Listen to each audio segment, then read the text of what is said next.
जी अस्सलाम वालेकुम जनाब। हमारी डिस्कशन प्रोसेस कॉस्टिंग पे चल रही थी और कल हमने abnormal loss, normal loss, abnormal loss, abnormal gain के डिफरेंट सिनेरियोज देखे थे। तो कोई मसला मसाइल, आखिरी इलस्ट्रेशन हमने देखी थी that was abnormal gain with scrap value of units, that was illustration 14। कल के लेक्चर से कोई इशू? मजीद अभी हम एक्टिविटीज़ कंटिन्यू रखेंगे, बेसिक इलस्ट्रेशंस के ऊपर ही हमारा सिलसिला चल रहा है। और नेक्स्ट इलस्ट्रेशन जो हमारे एजेंडे में है दैट इज़ इलस्ट्रेशन 17। इसमें एक एडिशनल फीचर हमारा इन्वॉल्व हो गया कि हमें एक ही क्वेश्चन में दो प्रोसेसेस दिए गए हैं। जब प्रोसेस कॉस्टिंग शुरू की गई थी तो आपको बताया गया था कि प्रोसेस कॉस्टिंग जिस किस्म के बिजनेसेस में यूज़ होती है, उन बिजनेसेस का एक फीचर ये भी होता है कि एक प्रोसेस की आउटपुट दूसरे प्रोसेस की इनपुट बनती है। तो गालिबन ये वैसा ही कुछ केस लग रहा है। रिक्वायरमेंट इसकी है जी, प्रिपेयर प्रोसेस अकाउंट्स। दो प्रोसेसेस हैं, दो अकाउंट्स बनेंगे, abnormal gain account, abnormal loss account and scrap account. तो यहाँ से रिक्वायरमेंट्स में मुझे लग रहा है कि शायद किसी एक प्रोसेस में एबनॉर्मल गेन आ रहा होगा, किसी एक प्रोसेस में एबनॉर्मल लॉस आ रहा होगा। तो दोनों अकाउंट्स वो भी बनाने हैं प्रोसेस अकाउंट्स के साथ साथ, और स्क्रैप अकाउंट भी बनाना है। तो जनाब इलस्ट्रेशन 17 का डेटा पढ़ते हैं। A product is produced from two distinct processes A and B. On completion it is transferred to finish goods. A और बी से गुजर के प्रोडक्ट कंप्लीट होती है, फिर फिनिश स्टॉक में जाती है। Following particulars are available relating to the month of November 15। दोनों डिपार्टमेंट्स के पर्टिकुलर्स हमें दिए गए हैं। यूनिट्स इंट्रोड्यूस्ड या transfer from previous department A B, transfer to next process और finish goods, next process B से फिनिश गुड्स में गए। Normal loss on input units 5% to 5%। Scrap value of loss unit, दोनों में स्क्रैप वैल्यू अवेलेबल है। Cost incurred, department ए में material labour overhead absorb किया है, डिपार्टमेंट बी में मटीरियल लेबर ओवरहेड एब्जॉर्ब किया है। Assume that there was no opening closing raw material or work in process and scrap units were sold for cash, और scrap cash के लिए बिक गए। हमें कहा गया जी दो प्रोसेस अकाउंट बनाइए, एक abnormal gain, एक abnormal loss और scrap अकाउंट। तो जनाब पहले हम शुरू करते हैं प्रोसेस ए से काम, और सबसे पहले तो हमें प्रोसेस को ड्रॉ करना पड़ेगा।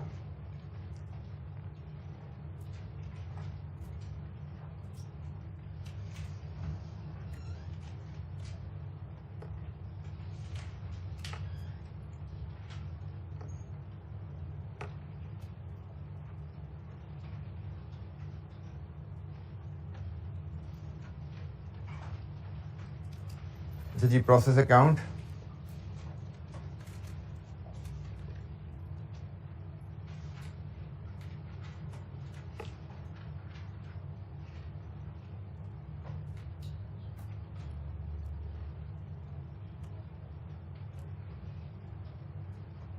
दो कॉलम डेबिट, दो कॉलम क्रेडिट, सेम फॉर्मेट है। हर क्वेश्चन में प्रोसेस अकाउंट और उससे रिलेटेड तमाम जो अकाउंट बनाते हैं इसी फॉर्मेट पे हम ड्रॉ कर रहे होते हैं।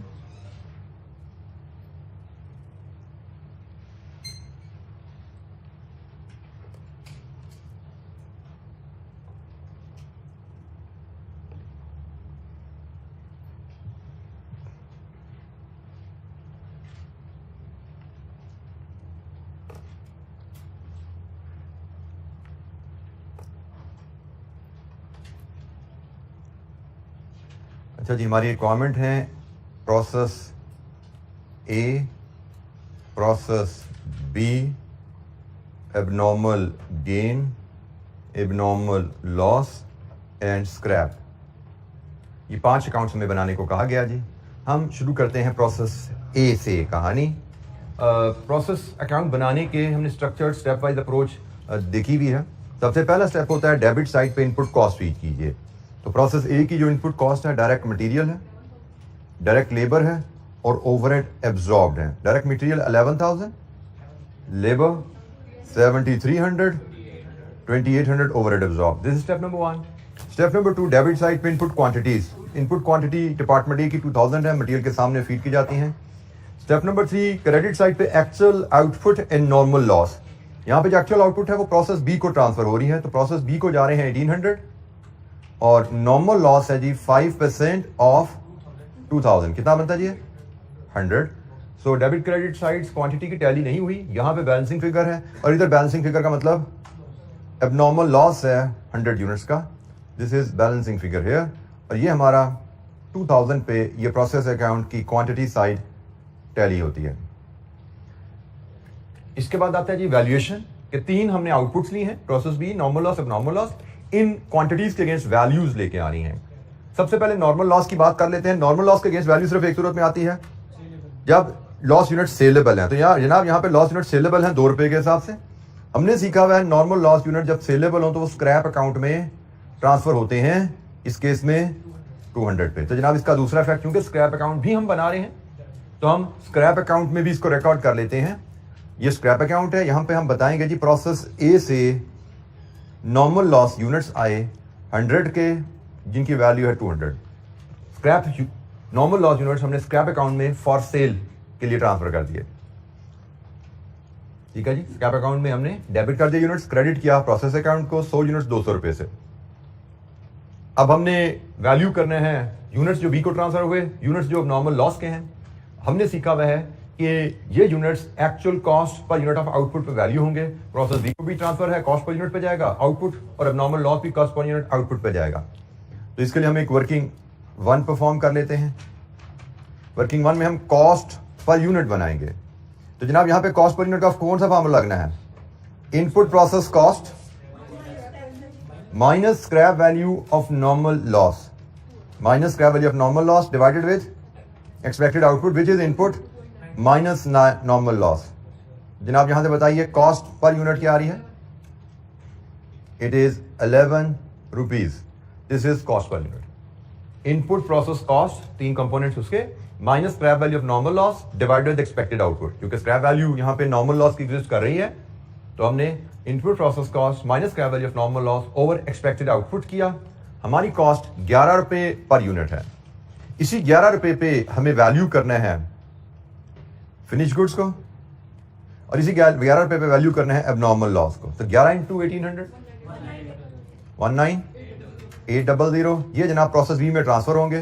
प्रोसेस ए से 1800 यूनिट्स 19800 पे आए, और एब्नॉर्मल लॉस 11 इंटू 100 1100। ये एब्नॉर्मल लॉस अकाउंट में जाएंगे। जनाब ये एब्नॉर्मल लॉस अकाउंट है। यहाँ पे हम लिखेंगे प्रोसेस ए से ट्रांसफर हुए 100 यूनिट्स 1100 रुपीज में। एब्नॉर्मल लॉस की कॉस्ट हमने एब्नॉर्मल लॉस अकाउंट में ट्रांसफर की, और जो फिनिश गुड्स है इस प्रोसेस की वो प्रोसेस बी को ट्रांसफर हुए हैं for further processing. I think this completes our process account. क्या है जी कॉस्ट साइड का टोटल डेबिट साइड में? 21100 21100। लीजिए जी प्रोसेस ए अकाउंट हमारा कंप्लीट हुआ। एनी इशू, किसी वैल्यू की कैलकुलेशन में कोई डिस्क्रिप्शन समझ नहीं आ रही, पूछिए। इनपुट कॉस्ट इनकर की किस 100, इनपुट क्वांटिटी फीड की 2000, इसमें से 1800 प्रोसेस ए से कंप्लीट होकर प्रोसेस बी में शिफ्ट हो गए हैं। 100 का नॉर्मल लॉस हुआ, 2 रुपए के हिसाब से इनकी सेल वैल्यू है, स्क्रैप अकाउंट में चले गई। और एब्नॉर्मल लॉस 100 का हुआ, ये भी 11 रुपए के हिसाब से, जिस हिसाब प्रोसेस बी को गुड्स ट्रांसफर हुए, ये भी 11 रुपए के हिसाब से हमने एब्नॉर्मल लॉस अकाउंट में ट्रांसफर किया।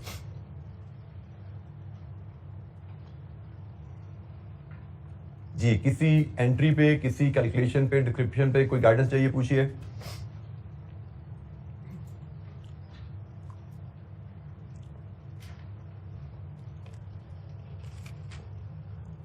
अच्छा जी, अब हम प्रोसेस बी बनाते हैं।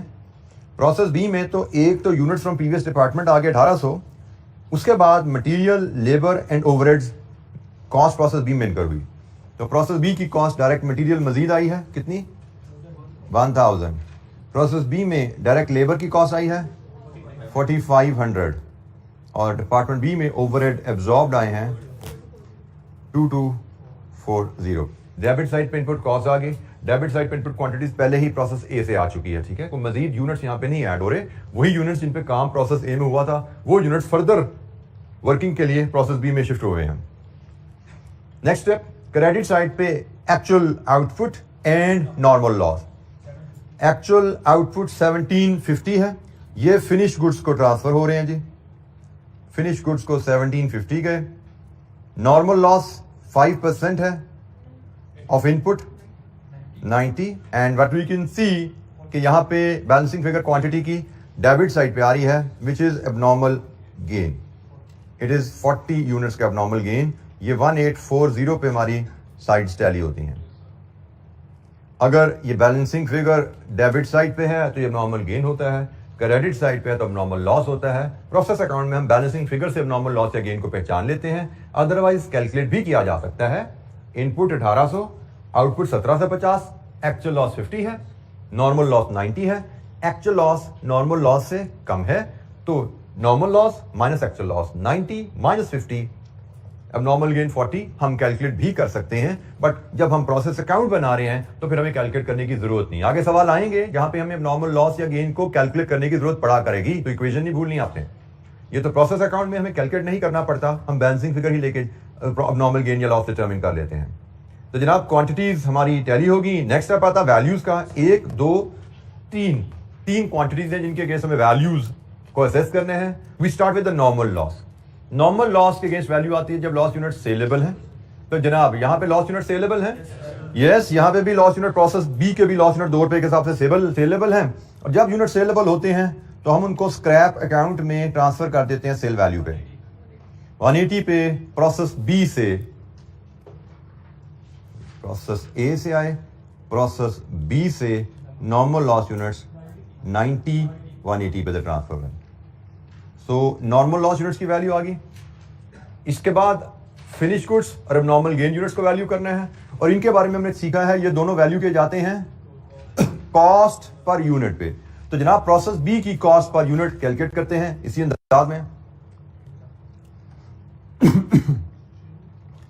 प्रोसेस बी की इनपुट कॉस्ट 19,800 प्रोसेस ए से आई, 1000 इसमें मटेरियल ऐड हुआ, 4500 इसमें लेबर ऐड हुई, और 2240 इसमें ओवरहेड्स एब्जॉर्ब हुए, और यहां पे sale value of normal loss 180 है। सो ये जनाब input cost minus scrap value of normal loss divided with expected output 1800 into 95%, यही है जी। तो जनाब बताइए यहां से cost per unit is 16। Process B की कॉस्ट पर यूनिट हमारी 16 आ रही है। फार्मूला वही है कॉस्ट पर यूनिट का, इनपुट प्रोसेस कॉस्ट 1 2 3 4 कंपोनेंट्स है प्रोसेस बी में इनपुट कॉस्ट के, minus cell value of normal loss divided with expected output. 16 हमारी कॉस्ट पर यूनिट आ रही है प्रोसेस बी की।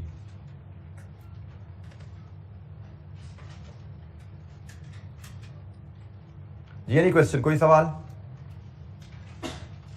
अच्छा, ये 16 को हमने प्रोसेस बी में यूज करना है फिनिश गुड्स के लिए और एबनॉर्मल गेन की वैल्यू के लिए। 16 इंटू 1750 28,000 और 16 इंटू 40 640। लीजिए जी, डेबिट साइड का टोटल क्या है 28180, क्रेडिट साइड भी 28180। लीजिए जी, ये प्रोसेस बी का अकाउंट भी हमारा क्लोज हुआ, लेकिन हमें ये अकाउंटिंग एंट्री जो नॉर्मल गेन की है इसको भी पोस्ट करना है। तो नॉर्मल गेन हमारा जनाब यहाँ पे प्रोसेस बी से आया, 40 यूनिट 640 का। हमारा प्रोसेस ए अकाउंट भी क्लोज हो गया, प्रोसेस बी अकाउंट भी क्लोज हो गया, नीचे के अकाउंट्स अभी क्लोज होने बाकी हैं। जी एनी क्वेश्चन, कोई सवाल? किसी कैलकुलेशन, किसी डिस्क्रिप्शन पे कोई गाइडेंस चाहिए पूछिए।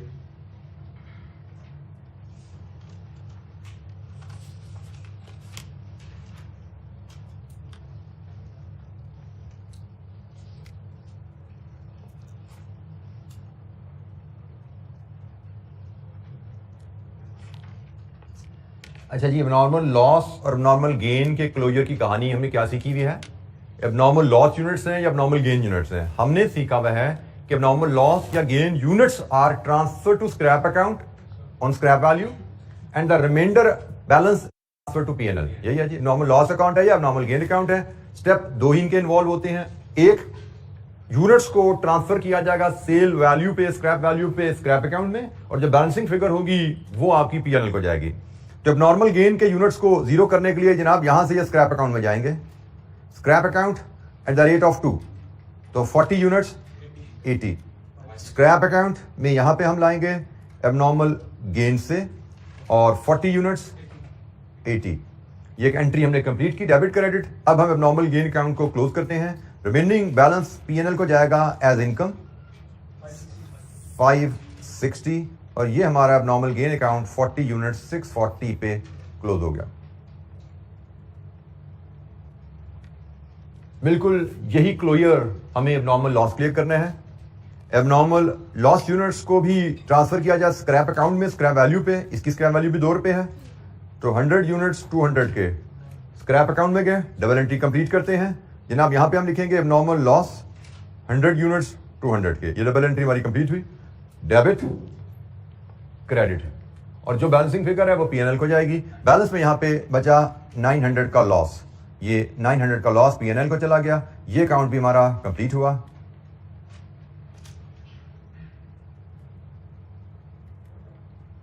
एबनॉर्मल लॉस अकाउंट भी हमारा कंप्लीट हुआ। स्क्रैप के बारे में क्वेश्चन की जो लास्ट लाइन है उसने कह दिया है कि scrap were sold for cash. इससे पहले उसने जुमला ये नहीं लिखा होता था scrap were sold for cash, तो हम तभी स्क्रैप को सोल्ड ही कंसिडर करते थे।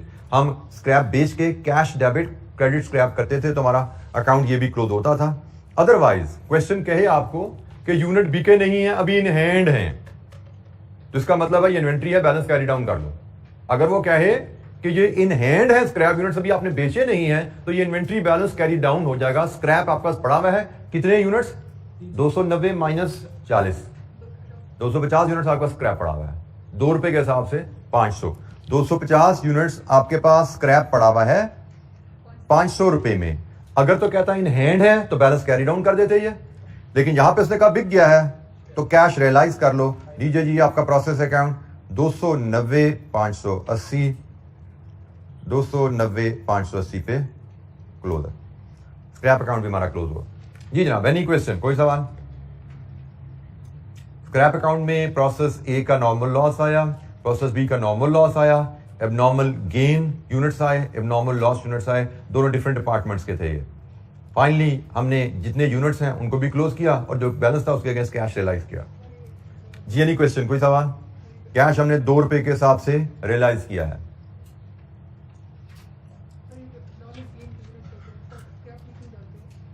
अगर इनको स्क्रैप में नहीं डालेंगे तो हमारा ये अकाउंट टैली नहीं होगा, क्योंकि आपका स्क्रैप में फॉर सेल कितने यूनिट्स अवेलेबल हैं? स्क्रैप में फॉर सेल आपके पास कितने यूनिट्स अवेलेबल है बेटा? प्रोसेस अकाउंट से देख के बताओ। एक्चुअल लॉस आपका प्रोसेस ए का कितना है? Actual loss, actual loss process ए का 200 यूनिट्स है, एक्चुअल लॉस प्रोसेस बी का 50 यूनिट्स है। एक्चुअल लॉस बेटा क्वेश्चन से शायद नजर आए, यहां से आप नहीं देख पा रहे अगर तो। एक्चुअल लॉस क्या होता है? What is actual loss? How do we calculate actual loss? Input minus output, this is your actual loss. Input minus output 50 process B में है, input minus output 200 process B A में है, तो आपका actual loss 250 का है। आपका actual loss 250 का है, मतलब कैश आपको 250 के अगेंस्ट ही आना है। तो अगर आप यहाँ पे 250 के कैश लेते हो, ये 40 यहाँ पे नहीं है, तो आपका स्क्रैप अकाउंट टैली नहीं होगा। स्क्रैप अकाउंट आपका टैली नहीं होता अगर आप यहाँ पे नॉर्मल गेन को क्लोज नहीं करते, क्योंकि आपने स्क्रैप अकाउंट में कितने यूनिट भेज दिया यहाँ से 290, जबकि एक्चुअल लॉस आपका हुआ है 250 का। जब नॉर्मल गेन यूनिट्स को यहाँ पे भेजा जाता है, उसके बगैर हमारा स्क्रैप अकाउंट क्लोज नहीं हो सकता। We can only realise cash against actual loss units. जी जनाब, एनी क्वेश्चन, कोई सवाल?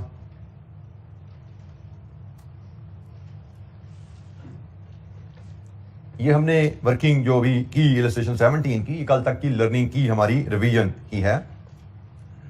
Normal loss, abnormal gain with scrap value, इसको हमने डील किया। 5 अकाउंट्स हमने बनाए यहाँ पे, प्रोसेस ए का अकाउंट, प्रोसेस बी का अकाउंट, एबनॉर्मल गेन का अकाउंट, एबनॉर्मल लॉस का अकाउंट और स्क्रैप अकाउंट। ये 2 कॉस्ट पर यूनिट की कैलकुलेशन है, एक प्रोसेस ए की, एक प्रोसेस बी की। जी एनी क्वेश्चन, कोई सवाल?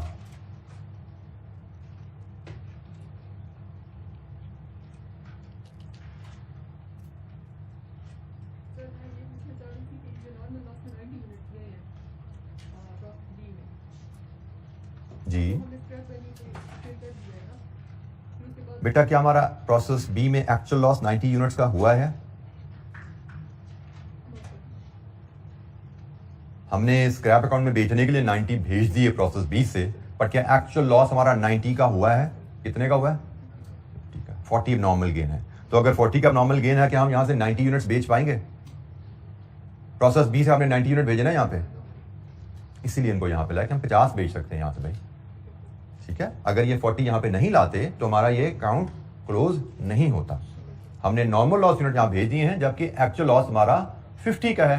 कैश तो हमें एक्चुअल लॉस के अगेंस्ट ही मिल जाना भाई जी। Any other question? अच्छा जी, एक स्टेप आगे चलते हैं। कल तक की लर्निंग की हमने रिवीजन थोड़ी सी देखी, one step forward. Process account का एक फीचर जो आपको बताया गया था शुरू में पहले लेक्चर में, कि पीरियड एंड पे यहां पे बाज़ का क्लोजिंग स्टॉक भी आ जाता है।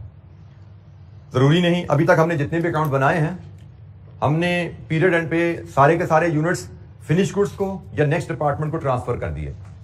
लेकिन एक नॉर्मल फीचर है कि जब एक प्रोडक्शन प्रोसेस चल रहा होता है तो बाज़ का प्रोडक्शन प्रोसेस के कंप्लीट होने से पहले पीरियड एंड आ जाता है आपका। मतलब अगर आपका ईयर एंड 31 दिसंबर है और 31 दिसंबर को आपने सुबह प्रोडक्शन के लिए रॉ मटेरियल फीड किया है, 2 दिन लगते हैं प्रोडक्शन को कंप्लीट होने में, तो आपने सुबह फीड किया, 31 दिसंबर की शाम को आपका ईयर एंड है, तो कुछ यूनिट्स कंप्लीट होकर आगे गए हैं, बाकी यूनिट्स अभी इन प्रोसेस ही हैं। तो वर्क इन प्रोसेस अगर आ जाए प्रोसेस कॉस्टिंग में, how to deal with that. तो जनाब जब हम वर्क इन प्रोसेस से डील करने की बात करते हैं तो अब हमारे प्रोसेस, सारी बात है, जब ईयर एंड आता है तो ईयर एंड पे हमें प्रोसेस अकाउंट को क्लोज करके बैलेंसेस आगे लेके जाने होते हैं। पीरियड एंड पे आपने अकाउंट क्लोज करना है, और हमें पता है वर्क इन प्रोसेस भी हमारा इन्वेंट्री एसेट जो पढ़ा नहीं था। वर्क इन प्रोसेस हमने कहा इन्वेंट्री में रॉ मटेरियल भी होता है, वर्क इन प्रोसेस भी होता है, फिनिश गुड भी होता है, स्टोर्स एंड स्पेयर्स भी होते हैं। तो ये वो वर्क इन प्रोसेस है कि प्रोसेस अकाउंट में हमने रॉ मटेरियल फीड किया और अभी फिनिश गुड्स को सारे यूनिट्स ट्रांसफर नहीं हुए थे, शायद कुछ ट्रांसफर हो गए थे, आपका पीरियड एंड आ गया, और कुछ यूनिट्स इसका मतलब प्रोडक्शन हॉल में फैक्ट्री में पड़े हुए हैं। जब ऐसा होता है तो अब हम कहते हैं जी अब हमारी आउटपुट की 2 कैटेगरीज बन गई हैं। हमारे प्रोसेस अकाउंट से आउटपुट की 2 कैटेगरीज हैं, एक कंप्लीट यूनिट्स और एक partially complete units. Complete units हम फिनिश गुड्स को भेज चुके हैं, पार्शली कंप्लीट यूनिट्स अभी प्रोसेस अकाउंट में ही पड़े हुए हैं, जिनको हमें नेक्स्ट पीरियड में कैरी डाउन करना है। जो कंप्लीट हो गए यूनिट्स वो तो फिनिश गुड्स को ट्रांसफर कर दिए, लेकिन जो इनकम्प्लीट यूनिट्स हैं उनको हमने वर्किंग प्रोसेस इन्वेंट्री के तौर पे अपनी स्टेटमेंट ऑफ फाइनेंशियल पोजीशन में दिखाना होता है, उसके लिए उनका बैलेंस हम कैरी डाउन करते हैं। अब यहां पे इशू क्या आता है कि भाई जो तो हमारे कंप्लीट यूनिट्स हैं और कुछ यूनिट्स हमारे इनकम्प्लीट हैं, तो क्या इन दोनों की कॉस्ट पर यूनिट बराबर हो सकती है? Answer is no. Complete units तो कंप्लीट है, उन पर तो सारा खर्चा लग चुका है, वर्किंग प्रोसेस पे तो भी तो मजीद कुछ खर्चा लगना है।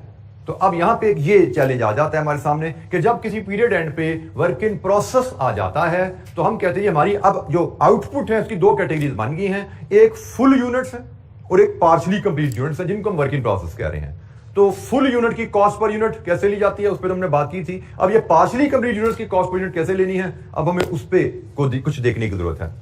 अच्छा, हमने तो जो कॉस्ट पर यूनिट का फॉर्मूला सीखा था उसमें तो कॉस्ट पर यूनिट हमने एक ही निकालनी सीखी थी, और अब हम कह रहे हैं हमारी आउटपुट 2 है कि वर्क इन प्रोसेस है वो कंप्लीट नहीं है तो उनकी वैल्यू यकीनन लेस होनी चाहिए, इनकी वैल्यू सेम नहीं हो सकती है जैसे कंप्लीट यूनिट्स की होती है, और हमने निकालनी सीखी हुई है एक कॉस्ट पर यूनिट। अब हमें चाहिए 2 कॉस्ट पर यूनिट, क्योंकि जो अनफिनिश्ड है उसकी cost per unit finish good से यकीनन कम होने वाली है। अच्छा जी, अब हमें फिर करना क्या है, यहां पे फिर हम कॉन्सेप्ट यूज करते हैं इक्विवेलेंट यूनिट्स का। जब पार्शियली कंप्लीट आउटपुट आती है, जब वर्क इन प्रोसेस आता है, तो हम इक्विवेलेंट यूनिट्स का कॉन्सेप्ट यूज करते हैं।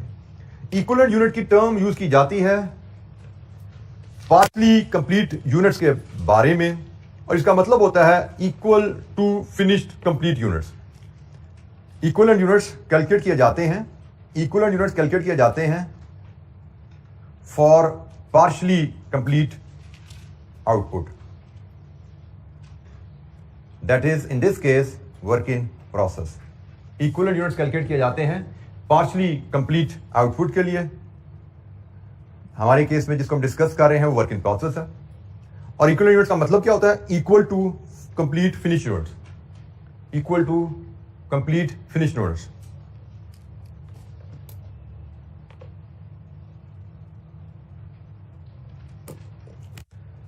इससे मुराद क्या है इक्विवेलेंट यूनिट्स के मतलब को समझने के लिए?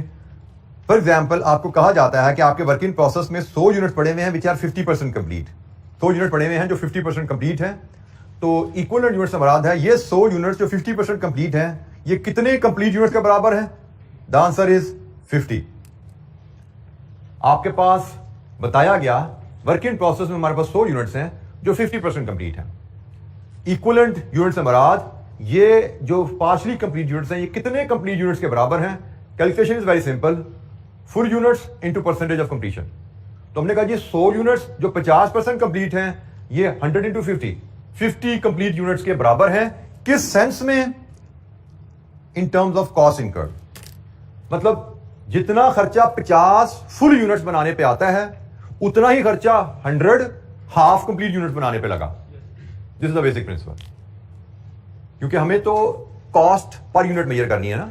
कभी 100 फुल यूनिट्स जो बने हैं, लेट्स अज्यूम हमारी फिनिश गुड 100 फुल यूनिट्स हैं और work in process 100 half units हैं।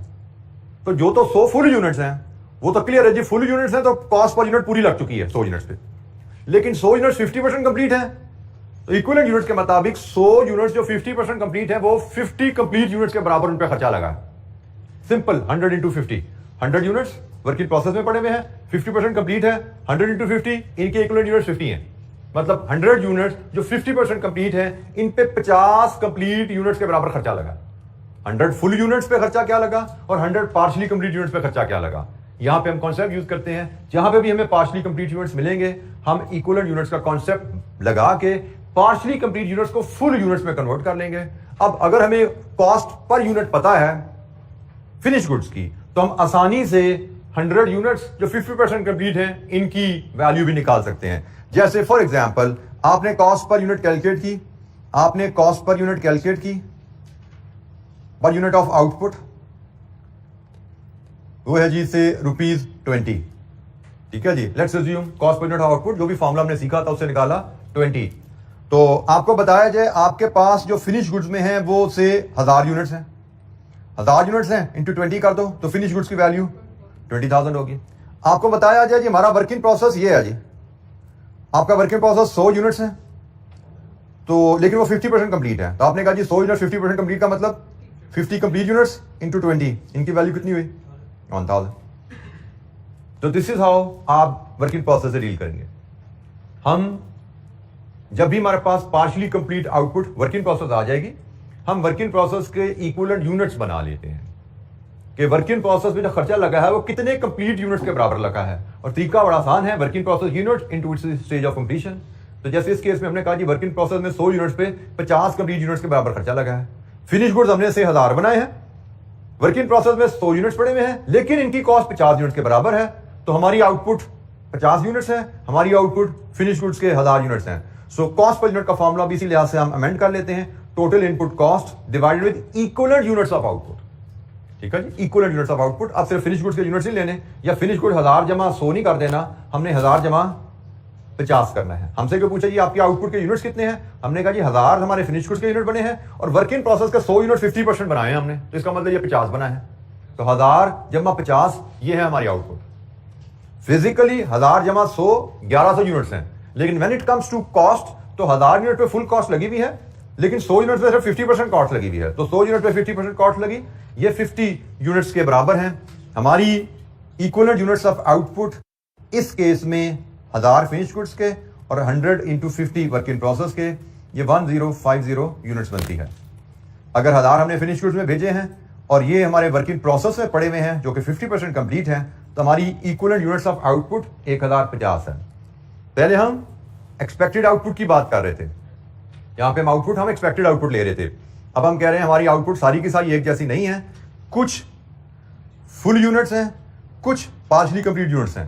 तो जब partially complete units period and पे आपके पास पड़े हुए हैं तो उनको आप स्टेज ऑफ कंप्लीशन से मल्टीप्लाई करेंगे, आपको उनके इक्विवेलेंट यूनिट्स मिलेंगे।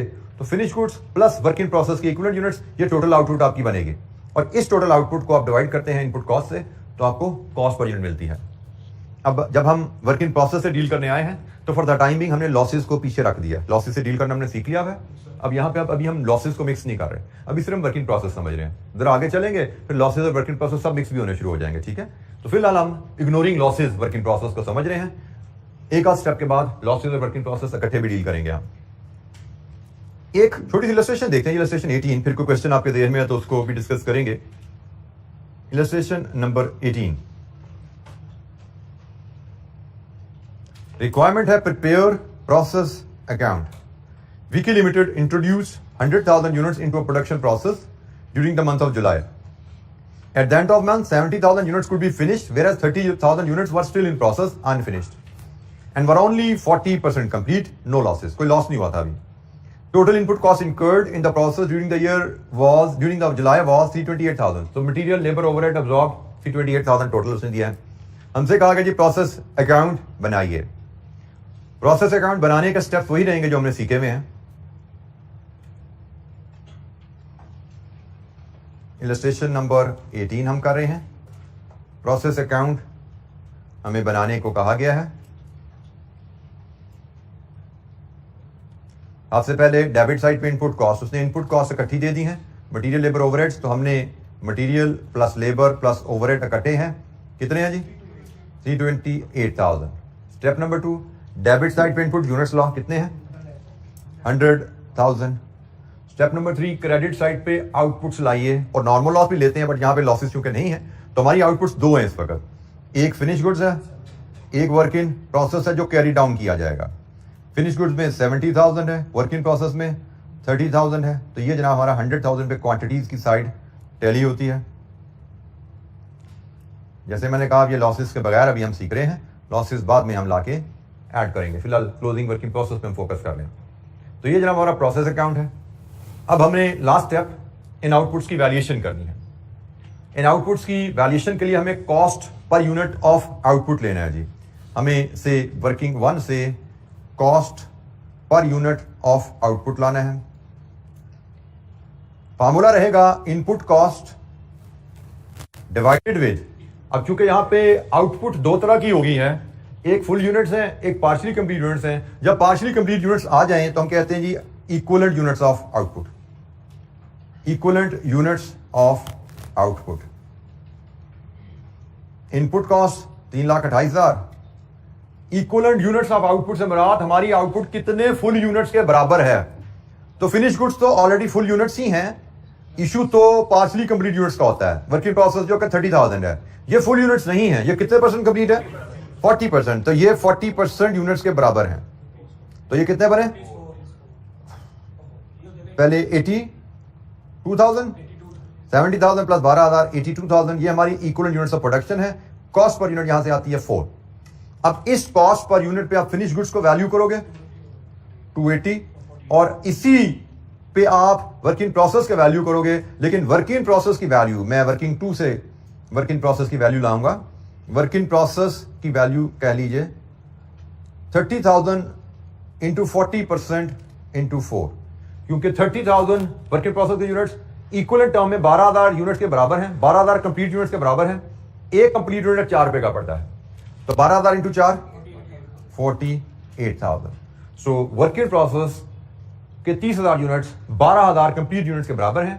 एक कंप्लीट यूनिट्स पे 4 पे खर्चा आता है, तो 12,000 कंप्लीट यूनिट्स पे 48,000 खर्चा आएगा. तो ये जनाब यहां पे हम 48,000 फीड करेंगे और ये प्रोसेस अकाउंट हमारा 328 पे क्लोज हो गया. जी जनाब, एनी क्वेश्चन? कोई चीज समझ नहीं आई तो पूछिए.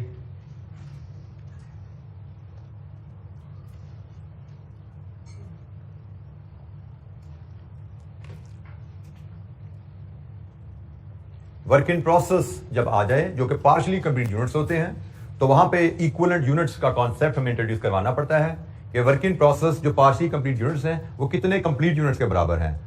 Calculation is very simple. Work in process full units into their stage of completion. जैसे इस केस में 70,000 हमारी फिनिश गुड्स हैं, वो तो यकीनन फुल यूनिट्स हैं, लेकिन 30,000 work in process equivalent units में 12,000 बनते हैं. तो हमारी टोटल आउटपुट जो बनती है in terms of full units वो 70 प्लस 30 100 नहीं है, वो 70 प्लस 12 80,000 है. इन टर्म्स ऑफ कॉस्ट हमारी आउटपुट 82,000 यूनिट्स के बराबर है. हमने 82,000 फुल यूनिट्स के बराबर कॉस्ट इनकर की है इस डिपार्टमेंट में. जी जनाब, एनी क्वेश्चन? जो कंप्लीट यूनिट्स हैं बेटा, कंप्लीट यूनिट्स तो 70,000 है. हम कह रहे हैं जो इनकंप्लीट यूनिट्स हैं 40% कंप्लीट है. वो 30,000 यूनिट्स 40% कंप्लीट का मतलब 30,000 इंटू 40% 12,000. हम कह रहे हैं कि इन यूनिट्स पे 12,000 फुल यूनिट्स के बराबर खर्चा लगा है. ये 70,000 फुल यूनिट्स हैं, इन पे तो 70,000 यूनिट का खर्चा लगा है. ये 12,000 कंप्लीट यूनिट्स के बराबर इन पे खर्चा लगा है. इक्विवेलेंट यूनिट से मुराद होता है पार्शियली कंप्लीट यूनिट्स कितने फुल यूनिट्स के बराबर हैं in terms of cost. 30,000 40% completed units in terms of cost 12,000 units के बराबर हैं। कॉस्ट के लिहाज से इन पे 12,000 यूनिट्स के बराबर खर्चा लगा हुआ है। जी एनी क्वेश्चन, कोई सवाल?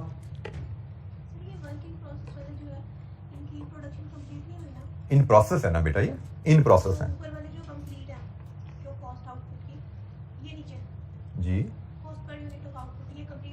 बेटा, लेकिन इसमें अब नीचे टर्म पढ़ रहे हो, हमने इक्विवेलेंट यूनिट लिए हैं। वर्क इन प्रोसेस को भी हमने कंप्लीट यूनिट्स में कन्वर्ट कर लिया। मैंने यहाँ पे 30,000 नहीं लिया, मैंने 12,000 लिया। वर्क इन प्रोसेस मेरे पास पड़ेगा 30,000 यूनिट्स, लेकिन कॉस्ट पर यूनिट की कैलकुलेशन के लिए मैंने अज्यूम किया कि ये 12,000 के बराबर है। इनके मैंने इक्विवेलेंट यूनिट्स बना लिए। जी बिल्कुल, ये कंप्लीट यूनिट की कॉस्ट है। तो बेटा जो प्रोडक्शन में है उन पे मैंने 4 पे तो नहीं लगाई। क्या मैंने 30,000 को 4 पे से मल्टीप्लाई किया? 70,000 पे मैंने 4 पे लगाई है। क्या मैंने 30,000 पे 4 पे लगाए? मैंने तो कहा ये 30,000 12,000 कंप्लीटेड यूनिट्स के बराबर है। इनको मैंने 12,000 यूनिट्स के बराबर कॉस्ट दी है। इनको मैंने कंप्लीट यूनिट्स की कॉस्ट नहीं दी। यूनिट्स मेरे पास यहाँ पे 30,000 पड़े हैं, इनको मैंने ज़रब 4 नहीं किया। वर्क इन प्रोसेस को मैंने 48,000 कॉस्ट दी है, जो कि 12,000 कंप्लीट यूनिट्स के बराबर है। ठीक है, वर्क इन प्रोसेस के 30,000 यूनिट्स हैं, लेकिन कॉस्ट के लिहाज से वो सिर्फ 12,000 कंप्लीट यूनिट्स के बराबर है। उनको मैंने 12,000 यूनिट्स की कॉस्ट असाइन की है वर्क इन प्रोसेस को। जी जनाब, एनी अदर क्वेश्चन, कोई और सवाल? अच्छा जी, हमने यहां पे कॉन्सेप्ट जो सीखा है कि अगर हमारे पास पीरियड एंड पे वर्क इन प्रोसेस आ जाए तो हम इक्विवेलेंट यूनिट्स का कॉन्सेप्ट यूज करते हैं। हम पार्शियली कंप्लीट आउटपुट जो वर्क इन प्रोसेस होता है, इसको हम इक्वल टू फुल यूनिट्स में कन्वर्ट कर लेते हैं। हमारी आउटपुट 70,000 फुल यूनिट्स है, फिनिश प्रोडक्ट पर चली गई है। 30,000 पार्शियली कंप्लीट आउटपुट है, तो उनको मैंने यहां पे ये 12,000 फुल यूनिट्स में कन्वर्ट किया और इक्विवेलेंट यूनिट्स का कॉन्सेप्ट अप्लाई करते हुए वर्क इन प्रोसेस कितने कंप्लीट यूनिट्स के बराबर है, इसको हम इक्विवेलेंट यूनिट्स कहते हैं। तो इनको मैंने ऐड किया 70,000 में। मैंने कॉस्ट पर यूनिट 82,000 पे डिटरमिन की 4, और वेरिएशन ये 4 फिनिश गुड्स पे तो फुल लग गई जाके। वर्क इन प्रोसेस मैंने 12,000 पे 4 पे लगाए। अच्छा जी, वर्क इन प्रोसेस से डीलिंग इतनी सिंपल रहती नहीं है एग्जाम में। ये तो हमने एक बेसिक कॉन्सेप्ट देखा। वर्क इन प्रोसेस में कॉम्प्लिकेशन आती है बड़ी रूटीन में, और 99% चांसेस यही हैं कि हमें वर्क इन प्रोसेस, जब प्रोसेस कॉस्टिंग का सवाल एग्जाम में आएगा उसमें वर्क इन प्रोसेस भी होगा, और 99% चांसेस यही है कि वर्क इन प्रोसेस, ये जो अब हम सिनेरियो जिस पे बात करने लगे हैं, एक स्टेप और आगे चलने लगे हैं वर्क इन प्रोसेस की डीलिंग में, वो इस सिनेरियो पे रहेगा। तो जनाब, हम कॉम्प्लिकेशन कह लें इसको, या एक थोड़ा सा एडवांस स्टेप कह लें, वो क्या होता है? हमें पता है प्रोडक्ट बनाने में there are different elements of cost which are used. Material लगता है, लेबर लगती है, ओवरहेड लगते हैं, फिर प्रोडक्ट बनती है। लेबर प्लस ओवरहेड को कलेक्टिवली कन्वर्जन कॉस्ट भी कहा जाता है। ये टर्म हमने यूज की हुई पहले, अगर नहीं सुनी हुई तो रजिस्टर कर लीजिए। लेबर प्लस ओवरहेड को collectively, sum of the labour and overhead, production overhead is also known as conversion cost. इसको कन्वर्जन कॉस्ट क्यों कहा जाता है? कि लेबर और ओवरहेड खर्चा लगा के आप रॉ मटेरियल को फिनिश गुड्स में कन्वर्ट कर रहे होते हैं। ठीक है, तो कन्वर्जन कॉस्ट कहीं अगर लिखी नजर आए तो इसका मतलब होता है direct labour plus production overheads. ये वो दो खर्चे हैं जिनको आप इनकर करते हो तो आपका रॉ मटेरियल फिनिश गुड्स में कन्वर्ट होता है। लेबर और फैक्ट्री ओवरहेड्स की मदद से, इन दो खर्चों की मदद से आप रॉ मटेरियल को कन्वर्जन फिनिश गुड्स में कन्वर्ट करते हैं। So labour and production overheads also known as conversion cost. जी, प्रोडक्शन ओवरहेड बेटा, रॉ मटेरियल को फिनिश गुड में कन्वर्ट करने का काम प्रोडक्शन फैक्ट्री में होता है। प्रोडक्शन ओवरहेड्स की हम बात कर रहे हैं। अच्छा जी, अब कॉम्प्लिकेशन क्या आती है कि वर्क इन प्रोसेस में normally this is how it happens. हम फर्नीचर वर्कशॉप की मिसाल शुरू से लेकर चल रहे थे कि जिस फर्नीचर में ये डेस्क बनते हैं ना, तो जो जैसे ही प्रोडक्शन हॉल में ऑर्डर आता है जी 50 डेस्क बनाने हैं, तो प्रोडक्शन टीम मटेरियल रिक्वायरमेंट लिखती है कि मुझे 50 डेस्क के लिए कितना मटेरियल चाहिए। वो मटेरियल रिक्वायरमेंट 50 डेस्क का स्टोर डिपार्टमेंट को दिया जाता है, और स्टोर डिपार्टमेंट वो मटेरियल इशू करके प्रोडक्शन हॉल में भिजवा देती है। अब हमारे स्टोर में मटेरियल 50 यूनिट्स का पहुंच गया है। Then labour and conversion gradually काम करते रहेंगे और 1, 2, 3, 4, 5 डेस्क बना बना के फिनिश गुड्स को बेचते जाएंगे। ऐसा ही है। हमने क्या सीखा हुआ है कि जब स्टोर से मटेरियल इशू होता है, क्या एंट्री डाल जाती है? Debit material work in process, credit inventory. ये एंट्री सीखी है ना भाई, debit work in process, credit inventory. Store department ने 50 मटेरियल का इशू किया, मटेरियल प्रोडक्शन को, debit work in process, credit inventory, डल गई एंट्री। लेबर वीकली बेसिस पे जैसे जैसे या डेली बेसिस पे काम कर रही है, वैसे वैसे debit work in process, credit cash होती जा रही है। ओवरहेड, जैसे जैसे ओवरहेड हम लेबर की बेसिस पे अब्सॉर्ब करते हैं, तो जैसे जैसे लेबर इनकर हो रही है पर आवर के हिसाब से ओवरहेड भी अब्सॉर्ब करते जा रहे हैं। अब 50 डेस्क बनाने में से 20 दिन लगने हैं, अभी 10 दिन गुजरे थे, शायद आधे डेस्क बने थे, 25 आगे फिनिश गुड्स में चले गए थे, 25 अभी प्रोडक्शन हॉल में ही पड़े हुए हैं, पीरियड एंड आ गया। अब इशू क्या है कि अगर हम वर्किंग प्रोसेस को स्टडी करें ना, तो वर्किंग प्रोसेस में मटेरियल तो सारा 100% हमने डाल दिया है, ऐसा ही है, मटेरियल तो सारे का सारा हमने इशू किया हुआ है, लेकिन लेबर और कन्वर्जन जो इस ऑर्डर पे भी लगी है 50 यूनिट्स के ऑर्डर पे, वो शायद 25 यूनिट पे तो पूरी लग चुकी है, वो तो फिनिश गुड्स में चले गए हैं, लेकिन बाकी 25 यूनिट पे भी पार्शल थोड़ा थोड़ा काम, सिर्फ कटिंग हुई है जी, असम्बली नहीं भी हुई, या कटिंग और असम्बली होगी, फिनिशिंग रहती है, अभी काम कुछ हो गया कुछ रहता है।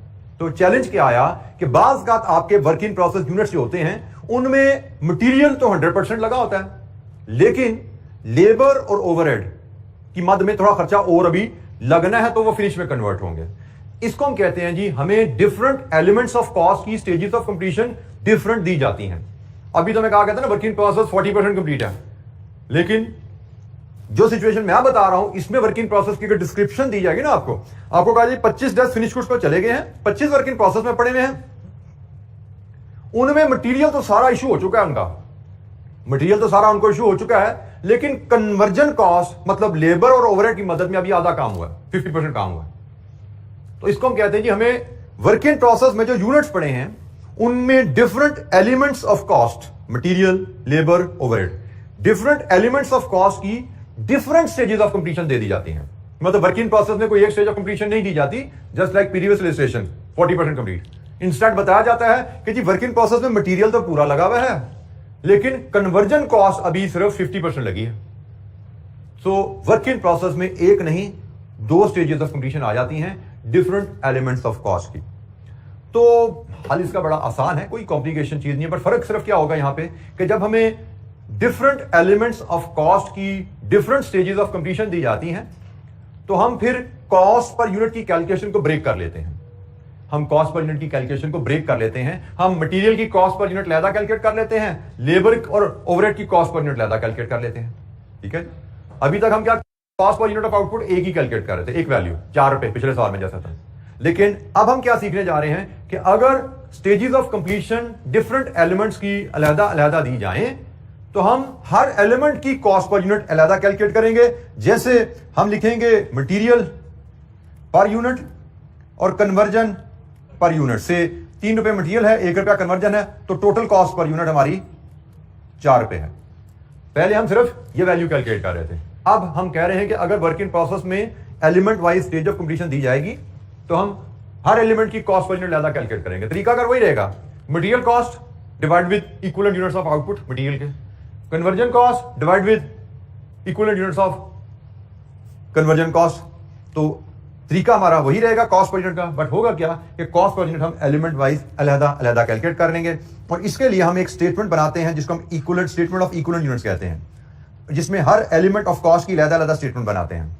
फिर हम कैलकुलेट कॉस्ट पर यूनिट करते हैं, हर एलिमेंट का अलहदा अलहदा करते हैं, और एक फिर फाइनल स्टेटमेंट हम बनाते हैं जिसमें वैल्यू ऑफ फिनिश गुड्स और क्लोजिंग वर्किंग प्रोसेस हम प्रिपेयर कर लेते हैं। जो पहले स्टेप में हमने इक्विवेलेंट यूनिट बनाए थे, दूसरे स्टेप में कॉस्ट पर यूनिट ली थी, इन दोनों डाटा को यूज करते हुए, इक्विवेलेंट यूनिट्स का डाटा यूज करते हुए, कॉस्ट यूनिट का डाटा यूज करते हुए, हम फिनिश गुड्स और वर्किंग प्रोसेस को वैल्यू कर लेते हैं।